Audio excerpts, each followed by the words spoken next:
Hey y'all, welcome back to my channel. And so in today's video, I have two brand new recipes for you this week. One being a main dish for dinner and one being a dessert recipe. They both look super scrumptious. And they both will be in my How Did It Taste video. So if you're new to my channel, welcome. I do a meal prep video every single week here on my channel. I meal prep because the hubs and I are both full-time working parents, and it helps us stay on track, not making bad food decisions during the week. And also, I like to do this video just to hopefully help you guys find inspiration and motivation to meal prep for yourself and your family. But let's jump in the kitchen and start cooking.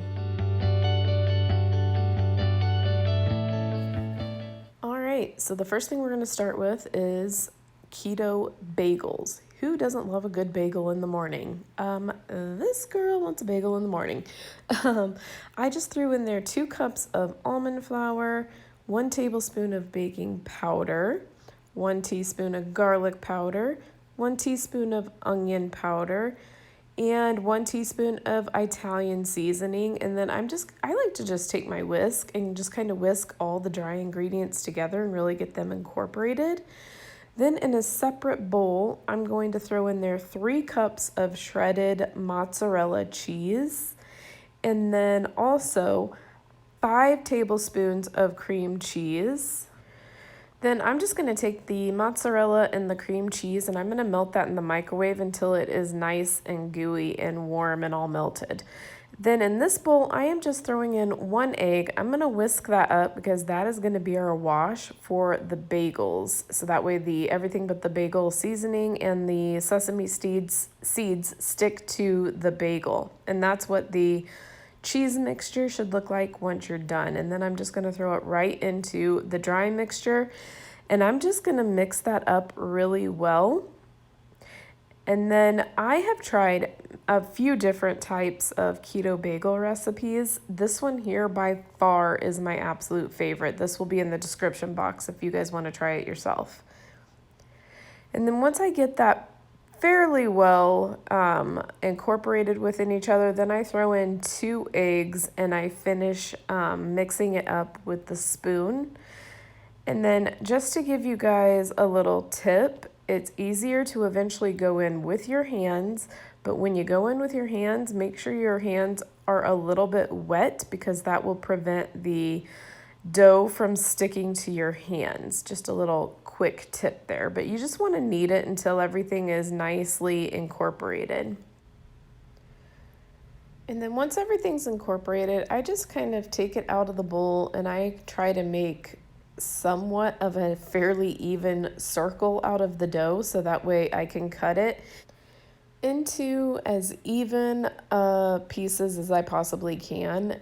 I usually just cut it in half, and then I cut those halves in thirds. And if you wanted to be super precise, you could bust out your food scale and you could weigh them and make sure that they're completely even, but I don't do that. I'm not that concerned. I just kind of do it the best that I can and I try to eyeball it.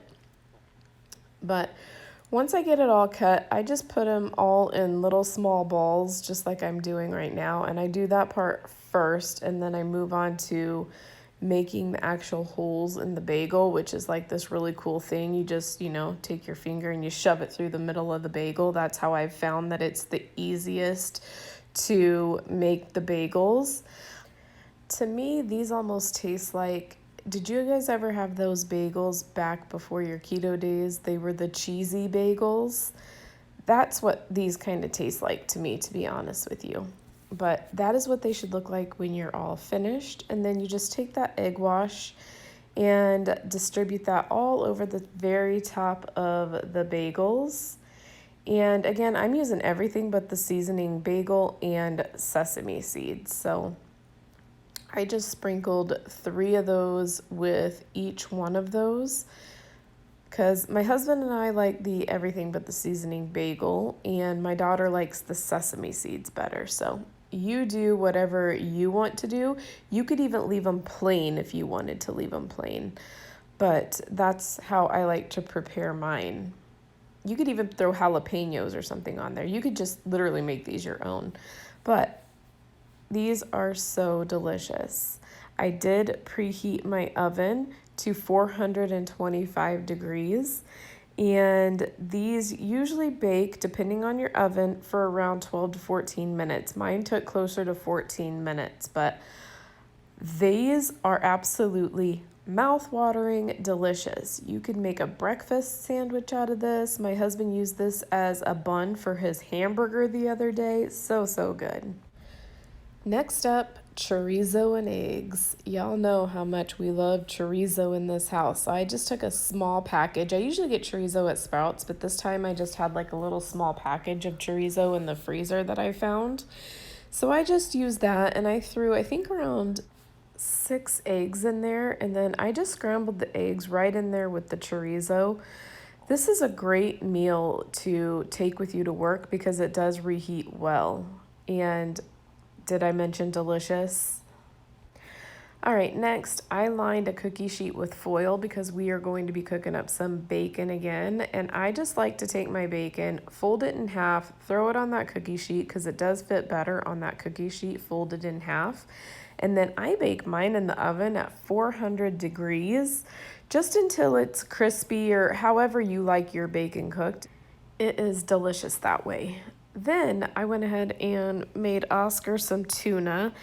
I didn't throw jalapenos in there this time, and the avocado he just kind of took on the side so that way he could throw it in himself, because for those of you guys who don't know, the avocados only last for about a day or two in the tuna if you put it in the tuna at the time that you make the tuna. But I went ahead and threw 2 cans of tuna in that bowl, and I did throw 1 scoop of sour cream as well as 1 scoop of mayo. And of course, you gotta throw a little bit of salt and pepper in there for flavoring. This is one lunch I don't think Oscar will ever think gets old, because I even asked him this time, I'm like, well, do you want tuna or do you want something else? He's like, ooh, tuna sounds good. I did throw a little bit of mustard in there as well. I just gave that a good mix, and voila, that is a simple, easy lunch to take with you to work. And again, this is one of Oscar's favorites. He loves tuna. Then next up is everybody's favorite, chicken wings. Yes, we are having chicken wings. I love chicken wings. So I just lined a cookie sheet with foil, and make sure that you spray it because they will stick. And I just laid all my chicken out on the cookie sheet. These are thawed out. You really want your chicken wings to be thawed out. I bake them at 400 degrees. It takes about 45 to 50 minutes before they are done. And then once your chicken wings are thoroughly cooked, then you're going to want to switch them over to broil. And I usually just let them sit under the broil for around 5 minutes. And while that finishes up, I like to get my hot wing sauce prepared. So I just use that Frank's Red Hot Wings, and then I throw 1 entire stick of butter into a saucepan. I throw in, that's around a cup and a half. It ends up being the entire bottle, but if you have a larger bottle, it ends up being like around a cup and a half of the hot wing sauce. Then I do throw in there a little bit of garlic seasoning, and then I just gave that a little bit of a stir. I did go back in and I added a little bit of vinegar, and I just kind of eyeballed the vinegar. I didn't really measure anything out. Then I just stirred that, and once it kind of was hot, the butter melted and it was boiling, I just took all my chicken wings, I dipped every single one of them in there, and then I threw it back on that cookie sheet, and I didn't waste any of that sauce. Once I was done, I poured the rest of the sauce over the chicken wings. This is a family favorite faux show. This is great on game day. And it's so much cheaper just making them right there at your own home rather than going out and buying a bunch of wings that are going to cost you an arm and a leg. All right, so I'm busting out the grill this week, y'all. I am going to be grilling hamburgers, some of those Teton sausages, as well as some chicken. although there was a bump in the road and we ran out of propane. So I went ahead and cooked the chicken in my electric skillet. And then the hamburgers and the sausages, I just waited and we went and got propane for those. But the chicken turns out great in the electric skillet. So I just threw all of the chicken right there in that electric skillet. And I did season them up a little bit. The only thing I really put on there was that garlic salt, which to me, in my opinion, makes everything oh so good. I absolutely love that stuff. I did go ahead and add some pepper to that as well. And then I just threw the lid on that, let that cook, gave it a flip a few times, and that chicken was moist, juicy, and delicious. Then once we finally had propane, I went ahead and threw the hamburgers and sausages on the grill. Those Teton sausages I get at Costco. And then the hamburgers I got at Walmart. Those are the Angus ones, and they are so good. Those are seriously the best hamburgers ever. They're fresh, they're not frozen, they're fresh, and they are delicious. And I just threw some of that Montreal steak seasoning on those hamburgers. That makes those burgers so good. But look how thick and juicy they are. And I don't like mine super well done. I like a little bit of pink inside. That's just how I prefer my hamburgers. And then there are the sausages. I probably should have made 2 packs, but I didn't. I only made 1. Probably gonna regret that later, but that's okay. Next up is one of the brand new recipes that I'm trying this week. It's called Low Karb Goulash. So this does take zucchini, 3 medium zucchinis. So I just chopped up the zucchini and got that prepared. In that pan is 1 pound of ground beef that I already cooked up. That is 24 ounces of marinara sauce. Use whatever marinara sauce of your choice. I added in 1 cup of beef bone broth. I did add in around a tablespoon of soy sauce. I added in there some Italian seasoning. And this does call for an onion as well. My family aren't big onion lovers, so I left that out. But I did add some garlic in there. And I did add just a little bit of salt. I didn't do too much salt because the soy sauce does have salt in there. And then I did add some pepper. I just gave that a stir. I kind of let that cook up just a little bit. And then I added in the zucchini and I stirred that up. And what you're going to want to do is just basically let that cook down just enough to where the zucchini is soft enough to your liking. But this will be in my How Did It Taste video. So again, stay tuned for that because like I said, I've never had this recipe. I've never tried this recipe. So we will see how this tastes. But it looks and smells so good. All right, next up is dessert. Who doesn't love a good dessert? It's amazing that you can be on keto and still enjoy your dessert as well. That is why we love keto, you guys. But the first thing I'm doing is throwing 2.5 cups of almond flour into that bowl, as well as 1/4 teaspoon of sea salt, 1/2 teaspoon of baking soda. And I'm using 1/4 teaspoon. That's why you see me throwing in a little bit more than what you would think. A teaspoon of cinnamon. 1 teaspoon of allspice.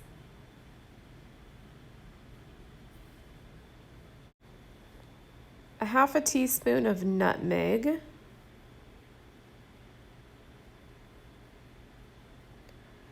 1/4 teaspoon of ground cloves.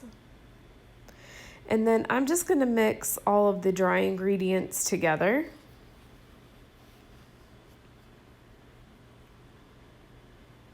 Then I'm throwing in there 1/3 cup sweetener.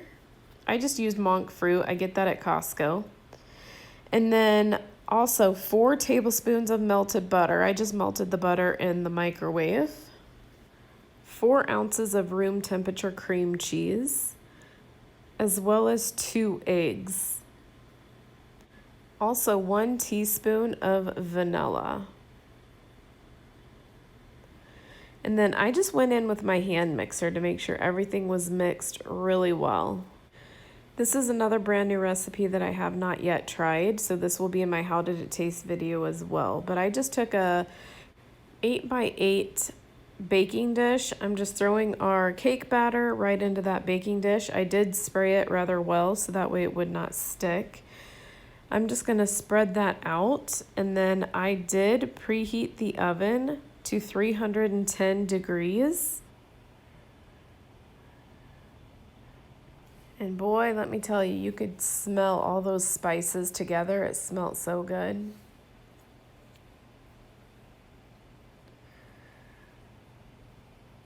I ended up having to bake mine, it says for 30 minutes, but I had to bake mine around 35 minutes for the toothpick to come out clean. While that cooled, I went ahead and prepared the icing. So it's going to be a cream cheese frosting.